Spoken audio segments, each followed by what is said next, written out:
The 7th of August, 1942. Somewhere over the fields outside Moscow, a four-engine bomber is straining through the summer air, its engines running hotter than anyone on the ground wants to admit. Behind it, on the end of a long tow cable, flies something that should not exist.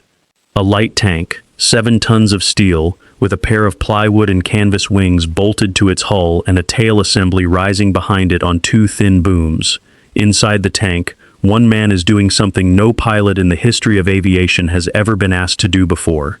He is flying an aircraft using the steering levers of a combat vehicle, while simultaneously commanding that same vehicle as its tank crew, because in this machine the two roles have become the same job. His name is Sergei Anokhin, and he is about to find out, in real time, with no way to abort and no way to ask for help, whether an idea that sounded almost absurd on paper actually works in the air. The bomber towing him is already struggling.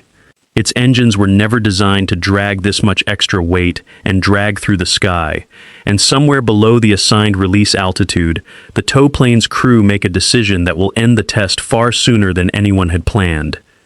Pause on that, because what happens in the next few minutes will decide the fate of one of the strangest weapons ever built by any Air Force in history, and it will happen only once.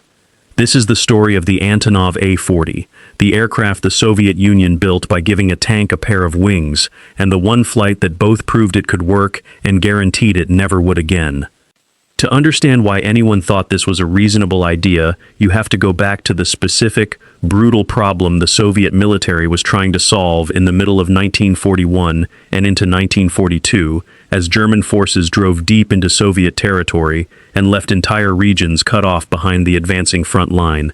Partisan units were forming rapidly in the occupied territories, ordinary soldiers, escaped prisoners, and civilians organizing themselves into guerrilla forces operating far behind German lines, harassing supply columns, sabotaging railways, and tying down German troops who would otherwise have been fighting at the front. Those partisan units were effective, but they were also desperately short of the one thing that could turn scattered guerrilla resistance into something closer to an organized fighting force, capable of holding ground rather than simply raiding and retreating: armor. The scale of the partisan movement by the middle of 1942 was already considerable, with tens of thousands of fighters operating across occupied Soviet territory in loosely coordinated groups, some answering to organized central command structures, others operating largely independently out of necessity. Soviet military planners increasingly viewed this partisan movement not simply as a nuisance to German logistics, but as a genuine second front, one that, with sufficient support, could meaningfully divert German resources and attention away from the main battle lines further east. But that potential could only be realized if partisan units received more than small arms and explosives smuggled in by parachute or overland courier. A partisan unit equipped with even a single functioning tank could hold a position, ambush a column, or defend a supply depot in ways that infantry armed only with rifles and improvised explosives simply could not. Getting a tank to partisan units operating deep behind enemy lines was, on the face of it, close to impossible using any method available at the time. Tanks were far too heavy to parachute using the equipment of the era, which could barely manage to drop light supplies, ammunition, and small arms without the impact destroying anything more delicate. Landing a transport aircraft to physically deliver a tank required a proper airstrip, flat, cleared, and long enough for a heavily loaded transport to land and take off again, and partisan-controlled territory rarely offered anything of the kind, deep in forests and marshland that German forces had deliberately pushed the resistance into. The Soviet military needed a way to deliver armored vehicles into terrain that had no airfields at all, and it needed a solution that did not depend on parachutes strong enough to survive dropping several tons of steel from altitude. There had been earlier, more modest experiments with delivering light vehicles and equipment to partisan and airborne forces using various glider and parachute techniques throughout the war, some more successful than others, and Soviet military engineers were already familiar in principle with the idea that unpowered gliders could deliver troops and cargo silently and relatively cheaply compared to powered transport aircraft, which were in short supply and urgently needed elsewhere for more conventional missions. What none of those earlier efforts had attempted was to deliver something as heavy, as structurally rigid, and as fundamentally unsuited to flight as an armored fighting vehicle. A tank was not cargo that could simply be strapped inside a glider's cargo hold. Its sheer weight, concentrated in a dense, compact shape entirely unlike the aerodynamic loads gliders were normally built to carry, made it an entirely different category of engineering problem. The engineer who proposed an answer was a young aircraft designer named Oleg Antonov, a man who at that point in his career was still relatively unknown outside Soviet aviation circles, working on gliders rather than the powered aircraft that most ambitious designers of the era were chasing. Antonov had spent years before the war designing sport and training gliders, unpowered aircraft that relied entirely on aerodynamics and a tow plane to get airborne, and it was that specific, unglamorous expertise that put him in a position to propose something almost nobody else in Soviet aviation was equipped to seriously consider. If a glider could carry troops or supplies silently behind enemy lines, released from a tow plane before the enemy ever heard an engine, why not build a glider around a tank itself, using the tank's own armor and structure as the fuselage, and simply attach wings and a tail directly to the vehicle rather than building a separate glider to carry it? Antonov's background made him unusually well suited to this specific kind of unconventional thinking. Where most Soviet aircraft designers of the period had built their careers around powered military aircraft, competing to design the fastest fighter or the most capable bomber, Antonov had spent the years before the war immersed in a quieter, less prestigious corner of aviation, one where every gram of unnecessary weight mattered enormously, and where structural efficiency was not a nice-to-have but the entire discipline. That mindset, obsessive about weight and lift in a way that few fighter or bomber designers ever needed to be, was precisely what a project like this demanded. A conventional aircraft designer, accustomed to building a fuselage from scratch around the needs of flight, might never have considered simply repurposing an already existing armored hull as the structural backbone of an aircraft. To a glider designer trained to see every possible surface as a candidate for lift and every unnecessary kilogram as an enemy to be eliminated, the idea made a strange kind of sense. Antonov's design team selected the T-60 as the basis for the project, a small, lightly armed Soviet tank already in production and already, by the standards of Soviet armor in 1942, considered something close to obsolete for frontline combat against the newer and better armed German tanks it was increasingly facing. That obsolescence was, in a strange way, exactly what made it suitable for this particular purpose. The T-60 was light enough, at around 6 or 7 tons depending on its exact configuration, that it sat within reach of what a sufficiently powerful tow aircraft might realistically be able to drag into the air,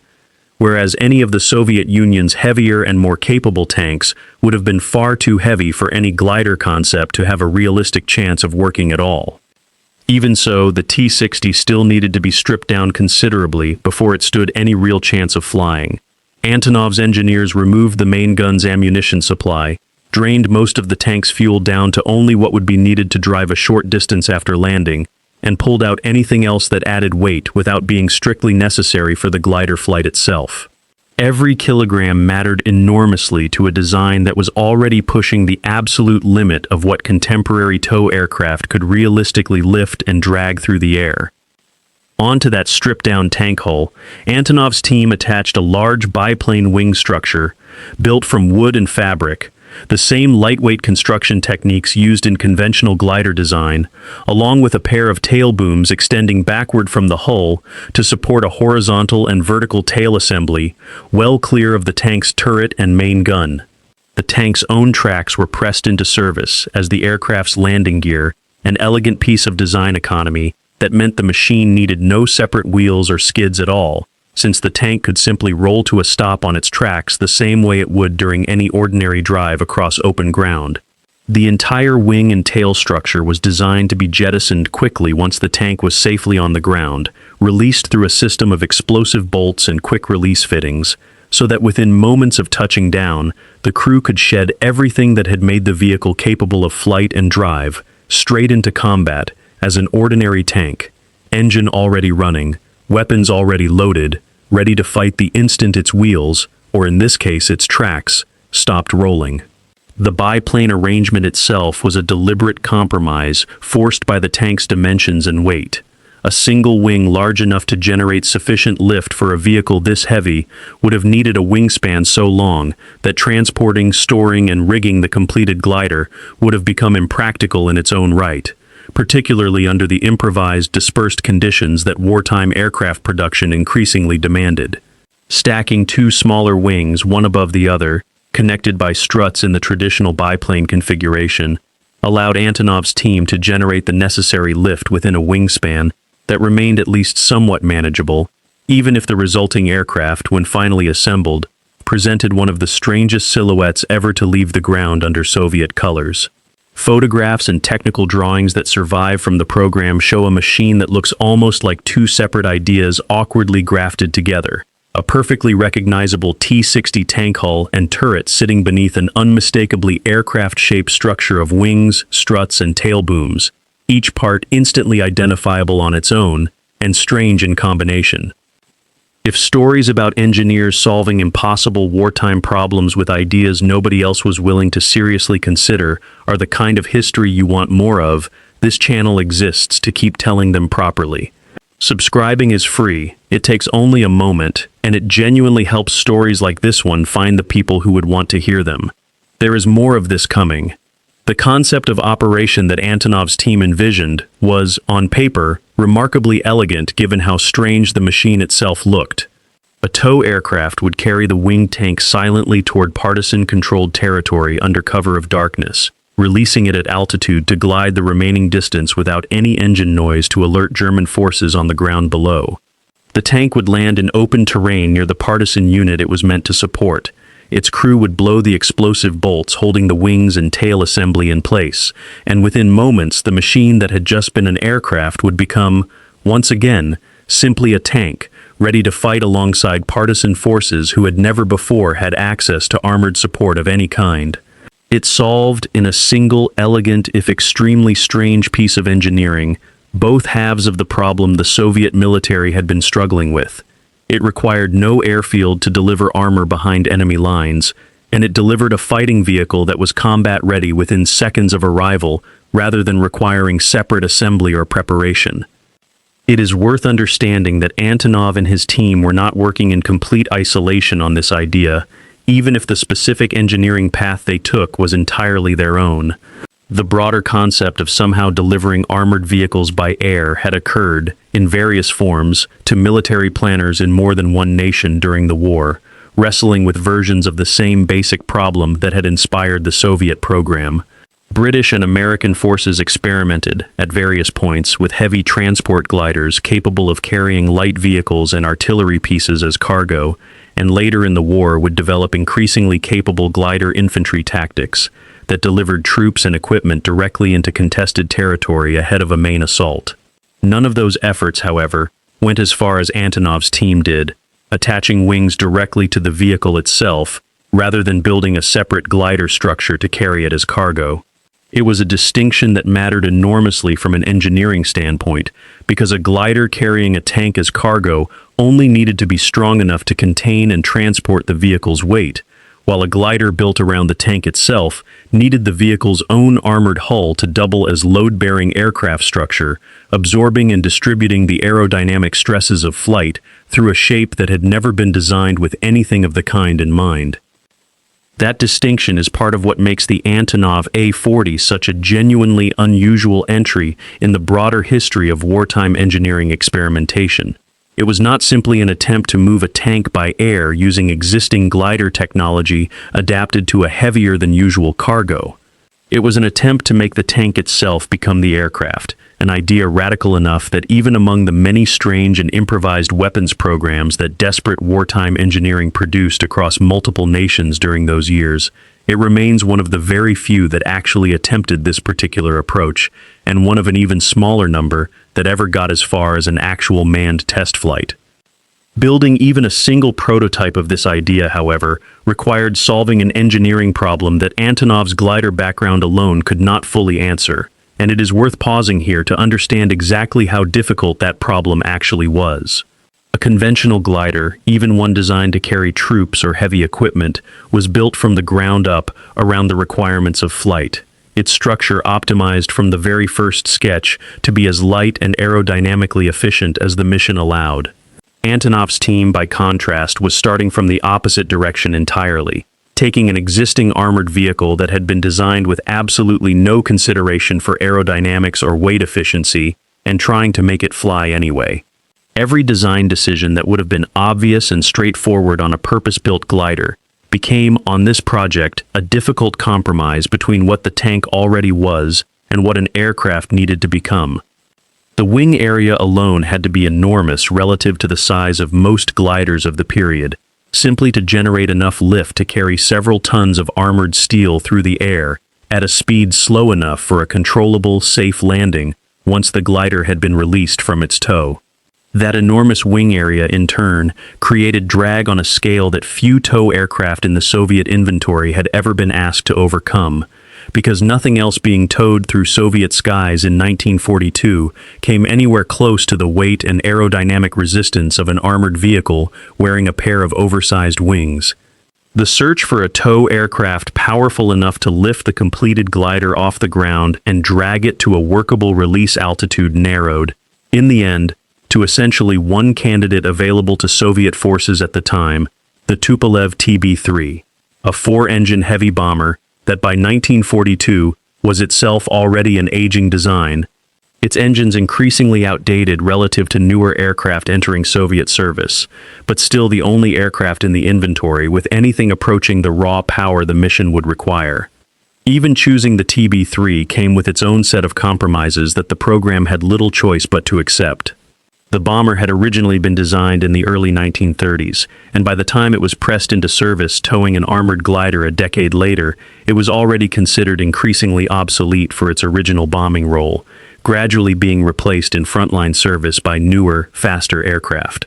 Its engines, while individually reasonably powerful for their era, had never been designed with anything like the drag profile of a winged tank in mind, and Soviet engineers working on the program had to calculate, with limited precise data to draw on, whether the aging bomber's four engines working together could realistically generate enough combined thrust to both lift the glider off the ground and drag it to a safe release altitude before engine temperatures climbed beyond what extended full power operation could safely sustain. Those calculations left uncomfortably little margin for error, a fact that would become entirely apparent once the actual test flight got underway. Ground testing of the completed glider tank, which the project team referred to using the designation A-40, alongside an informal nickname that translated roughly to wings for the tank, proceeded through the summer of 1942 with the kind of cautious, incremental steps any experimental aircraft program demanded. Taxi tests to confirm the tank could be controlled reasonably well while carrying its unfamiliar new structure. Structural checks to verify that the wing and tail assembly could withstand the stresses of actual flight, rather than simply looking correct while sitting still on the ground. Engineers checked and rechecked the explosive bolt release mechanism that would eventually need to separate the wings and tail from the tank hull cleanly and reliably, aware that a failure of that single system, whether through a bolt that refused to release or one that released prematurely, could turn what was already an extraordinarily risky test into something considerably worse. Every test brought the program closer to the moment it could not indefinitely postpone. Eventually, someone would have to attach this machine to a tow plane and find out, in the air, whether the theory actually held. That moment arrived on the 7th of August, 1942. Sergei Anokhin, an experienced Soviet test pilot with a reputation for taking on exactly the kind of dangerous, unprecedented flight testing that this project demanded, was selected to fly the A-40 on its first, and as it would turn out, only flight. Anokhin had already built a career, even at this relatively early stage, on precisely the kind of flying that made careful, methodical test pilots uneasy. Gliders pushed to their structural limits, aircraft evaluated in configurations their original designers had never fully anticipated, the sort of testing where the pilot's own judgment often mattered as much as anything written in the flight manual, largely because no flight manual yet existed for what he was being asked to do. It was precisely that reputation, built over years of demanding and often genuinely dangerous glider testing, that made him the obvious choice when Antonov's program needed someone willing to climb into a machine that had never left the ground before, and that combined, in a single cockpit, two entirely separate sets of piloting skills that had never previously needed to coexist. What made his role in that flight so unusual, even by the standards of wartime experimental aviation, was the sheer strangeness of what he was actually being asked to do once airborne. Anokhin was not simply a passenger riding inside an armored glider being flown remotely or controlled by some external mechanism. He was seated inside the tank itself, using a combination of the tank's own steering and control systems, adapted and supplemented for flight, to control the aircraft directly, meaning that for the duration of that flight, one man was simultaneously the pilot of an aircraft and the commander of an armored vehicle, two roles that had never before, and have essentially never since, been asked of a single human being at the same moment in the same machine. The Tupolev TB-3 took the winged tank aloft, its four engines working harder than their designers had ever anticipated to overcome the enormous drag trailing behind them on the tow cable. Almost immediately, the strain became apparent to the bomber's crew. The tow aircraft struggled to climb at anything close to the rate its planners had hoped for, its engines running dangerously hot under a load of drag that pushed well beyond what the aircraft had been designed to handle. The planned release altitude, high enough to give Anokhin a comfortable margin to glide the tank safely down to a chosen landing area, began to look increasingly out of reach as the bomber crew watched their engine temperatures climb toward levels that risked damaging or even failing the engines outright before the mission could be completed at all. Faced with that choice, between risking the loss of the tow aircraft and its crew or releasing the glider tank earlier and lower than originally planned, the TB-3's crew made the only responsible decision available to them. They released Anokhin and the winged tank well short of the intended altitude, over terrain that had not been specifically chosen or prepared as a landing site, leaving Sergei Anokhin suddenly and unexpectedly on his own, gliding an unpowered, wildly unconventional aircraft toward unfamiliar ground with considerably less altitude and considerably less margin for error than the flight plan had ever accounted for. Pause on that, because this is the moment the entire project had, in a sense, been building toward without anyone fully intending it.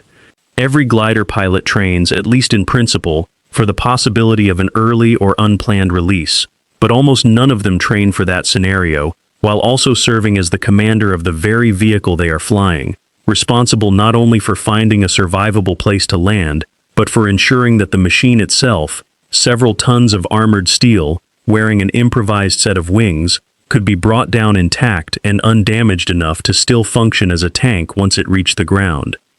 What Anokhin did in the minutes that followed has become, among the small circle of historians and engineers who have studied this program in any depth, the single most remarkable part of the entire story.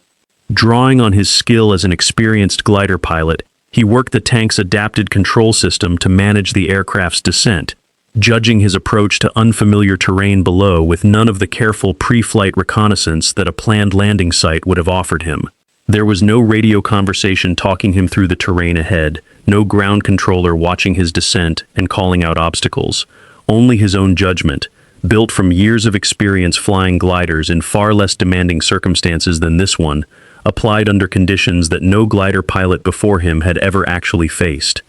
He had to judge his airspeed, his rate of descent, and the shape of the ground rushing up toward him using controls that had been adapted from a tank's steering system rather than purpose-built for the kind of fine, continuous adjustment a conventional aircraft's control stick and rudder pedals would have offered. Every input he made had to travel through mechanisms designed originally to turn a tracked vehicle on solid ground, not to bank and flare an aircraft in the final seconds before touchdown. He brought the winged tank down to a landing that, by any reasonable measure, should have been considerably more dangerous and considerably less successful than it actually was. The glider touched down, rolled to a stop on the tank's own tracks exactly as the design had intended, and came to rest largely intact, its wings and tail structure still attached and undamaged, despite an approach and landing that had unfolded almost entirely outside the parameters the original flight plan had assumed. What Anokhin did next is the detail that turns this from simply a successful emergency landing into something closer to genuine engineering vindication.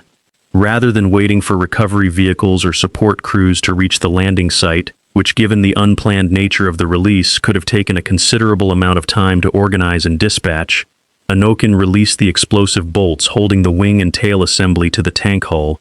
shed the aircraft structure exactly as the original mission concept had always envisioned a partisan crew would do behind enemy lines, and then simply drove the tank, under its own power, back toward the airfield, covering a meaningful distance across open ground as an ordinary armored vehicle before anyone had even organized a formal recovery effort to retrieve him. Sit with that for a moment because it captures something genuinely remarkable about that single flight. In the space of perhaps half an hour, a machine that had left the ground as an aircraft suffered an unplanned early release from its tow plane at an altitude and location nobody had chosen, glided to a landing under the control of a pilot who was simultaneously commanding the vehicle he was flying, shed its wings using the exact mechanism the design had always specified, and then drove itself home as a functioning tank, precisely fulfilling, in miniature and under far from ideal conditions, the entire concept of operation the program had been built around from its very first sketch.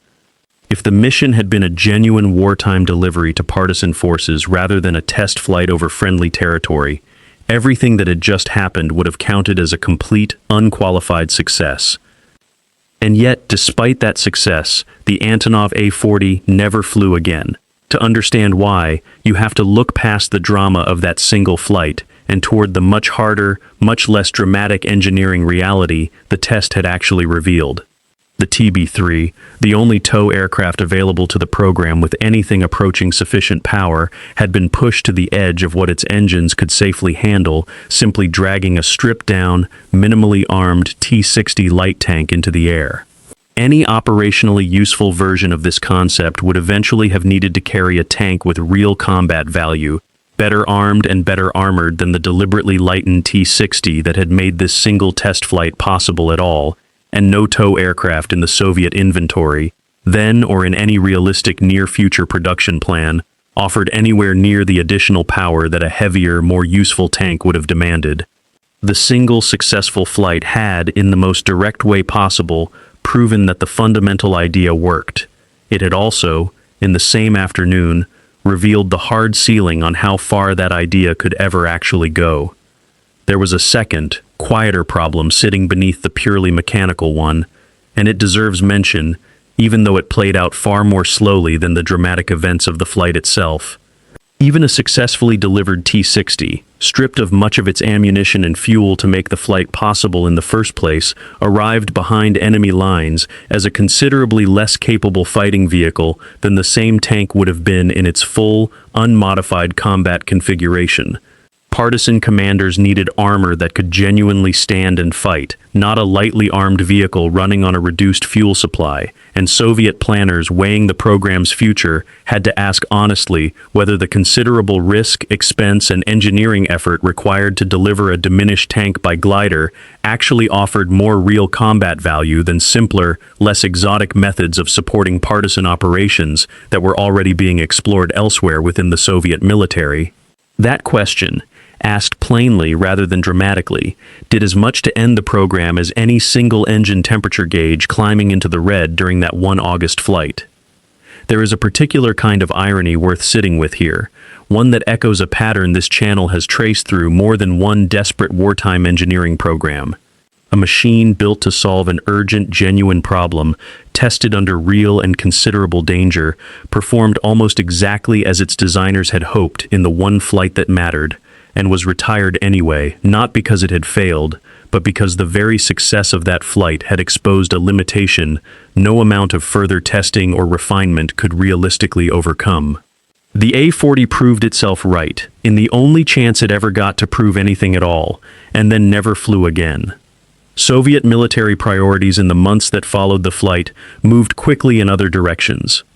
The partisan supply problem the A-40 had been designed to solve was gradually addressed through other, less exotic means, larger transport aircraft capable of operating from rougher improvised strips. parachute techniques refined for heavier loads than had previously been considered survivable, and a shifting strategic situation on the Eastern Front that changed what kind of support partisan units most urgently needed as the war progressed. The winged tank concept was quietly shelved, its single successful flight recorded in program archives rather than repeated, a technical curiosity rather than the beginning of an operational capability.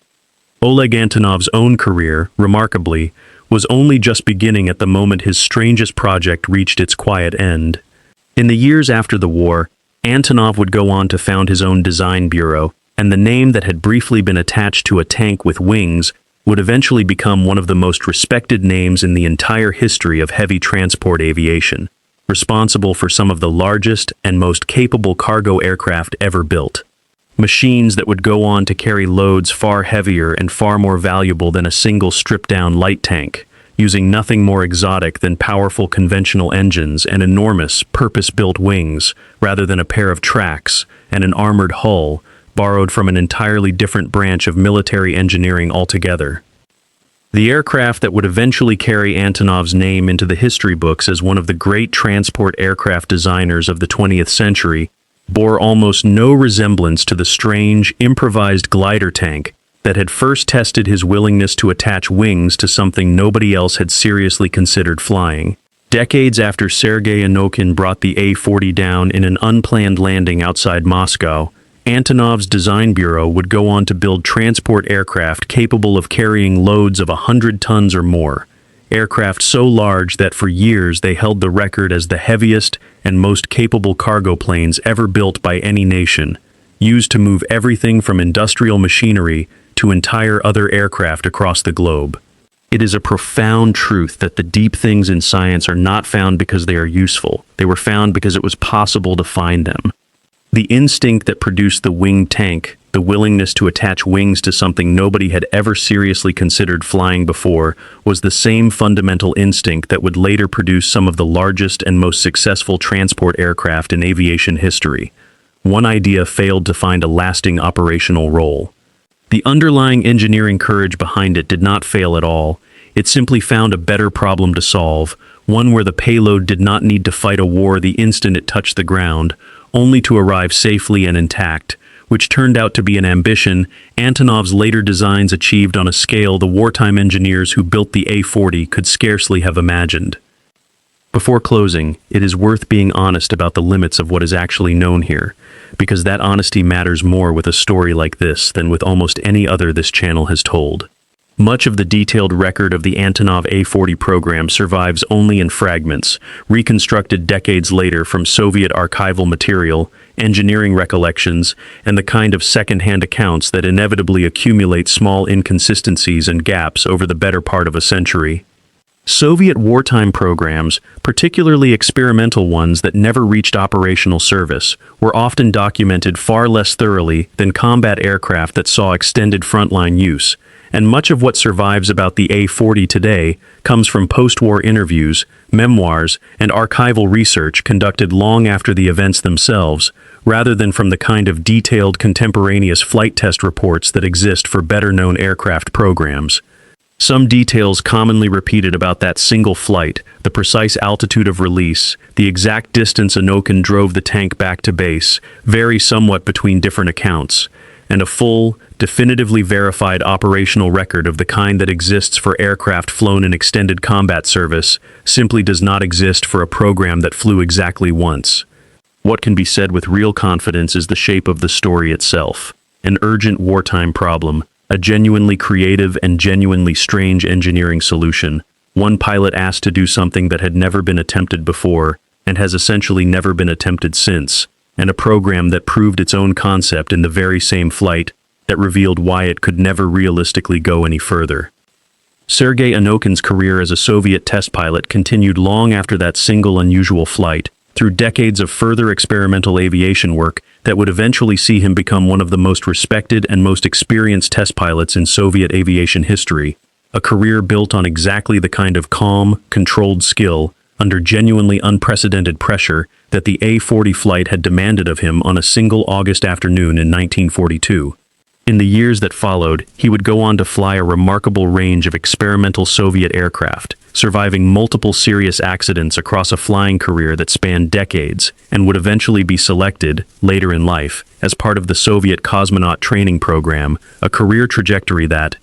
in hindsight, makes a strange kind of sense for a man who had already proven on a single afternoon outside Moscow in 1942 that he was willing to fly whatever unprecedented machine he was handed and bring it back down safely, regardless of how little precedent existed to guide him. Most of the men who flew genuinely unprecedented experimental aircraft in the middle of the 20th century are remembered, if they are remembered at all, primarily for the strangest or most dangerous single flight of their careers. And it is worth remembering that behind that flight was a pilot skilled and disciplined enough to bring an aircraft nobody had ever flown before down safely, on unfamiliar ground, with no second chance if he had gotten it wrong. The Antonov A-40 remains, more than 80 years later, one of the strangest and most genuinely inventive pieces of wartime engineering ever built by any nation in that conflict. A machine that asked a single armored vehicle to be, for a few minutes on a single afternoon, both a tank and an aircraft at once, and very nearly succeeded at being exactly that. It flew once, it worked close enough to as intended to prove its own underlying concept sound, and it never flew again, not because anyone doubted what Sergei Anokhin had proven in the sky that day, but because the honest engineering answer to what would be needed next was simply more power than anyone had available to give it. If you have made it this far, this channel exists to keep telling stories exactly like this one, about the engineers who solved impossible wartime problems with ideas nobody else was willing to seriously attempt, and the pilots who volunteered to find out whether those ideas actually worked. Subscribing is free, it takes only a few seconds, and it genuinely helps stories like this one find the people who would want to hear them. Thank you for watching, and I will see you in the next one.